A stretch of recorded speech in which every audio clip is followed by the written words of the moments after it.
Antonio Gottardo, presidente di Flag Veneziano, ultima giornata degli Stati Generali della Pesca. Innanzitutto una prima battuta, una sensazione su queste 4 giornate.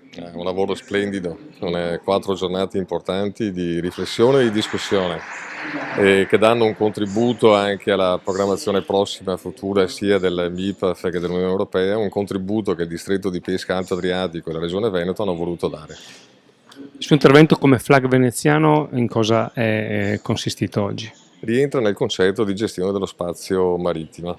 Sempre più la programmazione dello spazio marittimo diventa importante e strategica anche per l'attività della pesca professionale.